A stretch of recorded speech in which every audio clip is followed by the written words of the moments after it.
When U.S. President Joe Biden flew to Israel for a solidarity visit on October 18, 2023, about a week and a half after the unprecedented Palestinian terror attacks, he said all the right things. Like, Hamas committed atrocities that recall the worst ravages of ISIS, unleashing pure, unadulterated evil upon the world. And, we will not stand by and do nothing again, a reference to the United States' lackluster response during much of the Holocaust. Even as Biden was firing on all Israeli and Jewish cylinders, it appeared that even then, in mid-October 2023, he was already in re-election campaign mode, perhaps vying for the Jewish American vote and donor money, as he aims to avoid by a one-term U.S. president. Then, a few weeks into the Israel-Hamas war, Biden and his administration started grouping anti-Semitism and Islamophobia into the same sentence, even though it was the Jews who suffered our worst attack since the Holocaust.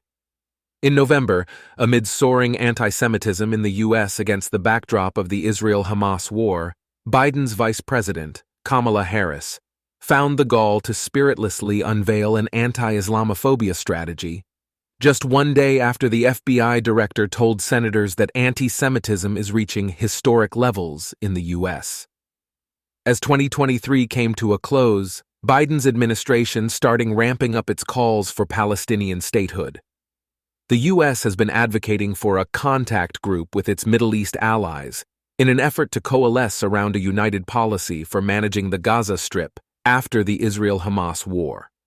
U.S. Secretary of State Antony Blinken brought the idea to leaders from Jordan, Egypt, Saudi Arabia, the United Arab Emirates, Qatar, and Turkey when he visited the region earlier this month, which would include the reconstruction of Gaza, reforming the Palestinian Authority, which currently oversees the Palestinian West Bank, an Israel-Saudi normalization agreement, and of course creating a pathway to a Palestinian state. Speaking at the World Economic Forum in Switzerland 2 weeks ago, Blinken insisted that Israel could not achieve genuine security without a pathway to a Palestinian state. The question now, said Blinken, is Israeli society prepared to engage on these questions? Is it prepared to have that mindset? Why in their right minds would Israelis be prepared to think about a Palestinian state just a few short months after being the victims of the Palestinians' worst single-day attack in Israel ever? Not to mention while Israel is in the midst of a multi-front existential war, which includes thousands of incoming rockets from Gaza and Lebanon. But Biden's administration is not thinking about what is or isn't in the best interest of Israel, the Palestinians, or the Middle East.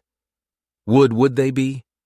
They are without a doubt busy trying to come up with a quick fix to the decades-long Palestinian-Israeli conflict, in time to parade their efforts to many voters who are not exactly thrilled with Biden's first 4 years as president. And perhaps Biden sees the Israel-Hamas war as an opportunity to do right in the minds of some voters who disapprove of his handling of the Russia-Ukraine war. Either way, Biden is looking more and more vulnerable in re-election polls, which have Donald Trump leading Biden by 6 percentage points. But the U.S. presidential election is not based on a popular vote, which means just a few states can play an outsized role in determining the victor. 2 of these states are Michigan and Florida, home to the 3rd and 4th biggest populations of Arab Americans, respectively.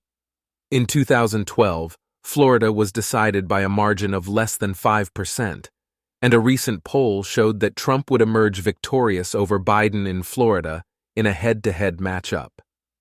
Michigan, meanwhile, is home to more than 200,000 registered voters who are Muslim. As the Wall Street Journal put it recently, Michigan is flashing warning signs for President Biden's re-election bid. The newspaper noted that top Democrats in the state are sounding alarms about recent polls showing Biden trailing Donald Trump, in some cases by nearly double digits. Pollster Richard Zuba said, "If I was a Democrat in Michigan, I would be breaking the emergency fire alarms in the White House and demanding to know what the plan is for Michigan." In 2016, Trump became the first Republican presidential candidate to win Michigan since 1988, edging out Hillary Clinton by fewer than 11,000 votes.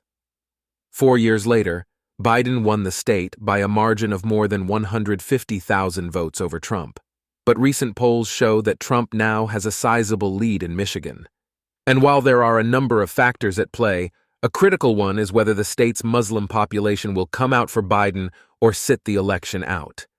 In 2020, nearly 70% of Michigan's Muslim population cast their ballots for Biden, helping him to win the state. But as an NPR report put it 2 months ago, in Michigan, where every vote counts, Arab Americans are turning away from Biden. And they are not alone. Other surveys show that many young voters are furious at Biden for his support of Israel. Social media is filled with posts from Arab Americans speaking out against Biden's administration, saying that Biden has Palestinian blood on his hands, and they will never vote for him. Biden's administration has also been sinking with so-called progressives over his handling of the Israel-Hamas war, losing traction within a critical and wide-ranging coalition whose tenuous support he will undoubtedly need to rebuild to win the White House again in November.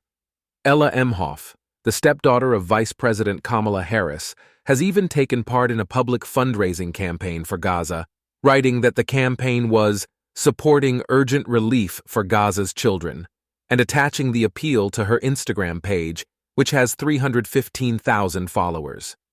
For Biden and Harris, though, this election will in all likelihood not be the typical incumbent versus newcomer. Instead, the November election will probably feature 2 candidates who can claim incumbency and a rematch of the 2016 election, Biden versus Trump. From John Adams to George H.W. Bush, 10 presidents throughout U.S. history have run for re-election and lost. And with Biden set to turn 82 years old, just a couple of weeks following the election, his age is also going to be a problem against a noticeably younger Trump. It is thus quite likely that Biden's administration will continue to micromanage Israel's war against the Iranian octopus, Hamas, Hezbollah, the Houthis, and others in the coming months.